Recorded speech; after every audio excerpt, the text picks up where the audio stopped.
Bonjour, chers téléspectateurs de Graphé TV.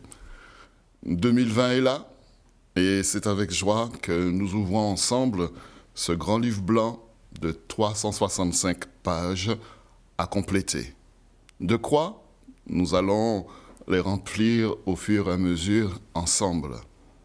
Un nouveau jour s'est levé et quelles que soient les difficultés, les épreuves, les échecs ou encore des choses positives de la vie, maintenant, nous devons nous tourner vers cet avenir. Un océan de possibilités est maintenant devant nous. Vous devez savoir 3 choses. Première chose, c'est que vous vivez sur Terre pour un but précis et magnifique. Cela n'est peut-être pas évident pour tout un chacun, mais nous devons le savoir. Aussi, deuxième chose, vous n'êtes pas seul au monde, vous n'êtes pas seul devant vous-même. Il y a quelqu'un qui vous écoute, quelqu'un qui est présent et qui sonde votre personne, vos pensées, vos idées noires et parfois vos désespoirs ou vos espoirs.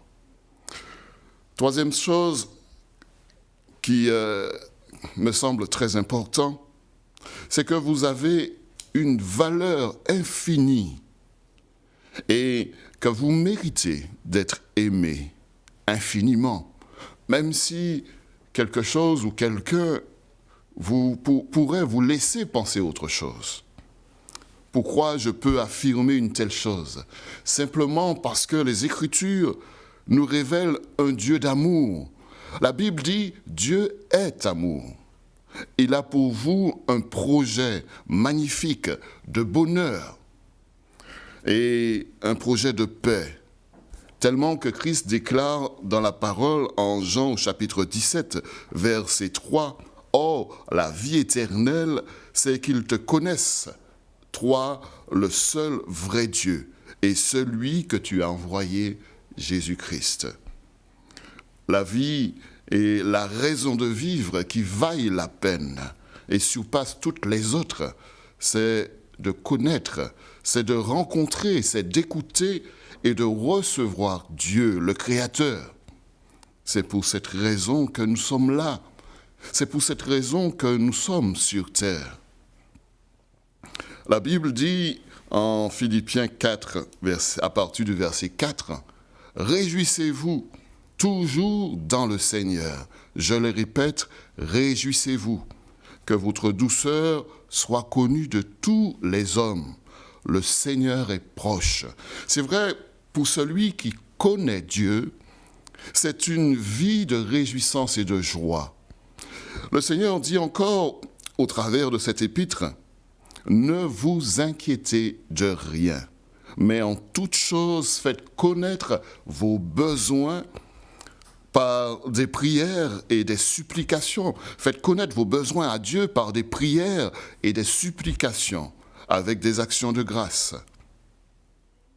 Et il ajoute, « Et la paix de Dieu qui surpasse toute intelligence gardera vos cœurs et vos pensées en Jésus-Christ. » C'est vrai que nous pouvons nous appuyer sur notre intelligence. Nous pouvons nous appuyer sur nos forces, nos capacités intellectuelles. Nous pouvons nous reposer sur notre politique ou sur notre force physique. Mais tout cela ne peut venir à l'existence sans Dieu.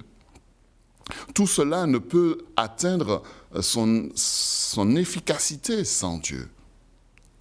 Dieu est au-dessus de toute intelligence et sa paix surpasse toutes les pensées que peut formuler un cœur humain. Faire connaître vos besoins à Dieu. Et ainsi, il pourra répondre à nos besoins. Nous pouvons lui faire confiance par rapport à ce qu'il a en réserve pour nous dans l'existence. Nous voulons donc vous inviter à élever la tête, à lever la tête vers ce Dieu merveilleux pendant toute cette année 2020, de manière à ce que vous ne puissiez pas vivre, comme dit notre texte, dans l'inquiétude, de manière à ce que vous ne puissiez être dans la joie et dans la réjouissance. Que Dieu vous bénisse et qu'il vous accorde de pouvoir demeurer dans la foi. Que Dieu vous bénisse et ainsi qu'il puisse vous permettre de passer une année bénie, une année de joie, une année de paix. Je vais donc vous souhaiter une bonne et une heureuse année dans la prière, bien sûr, mais surtout dans la foi. Soyez bénis.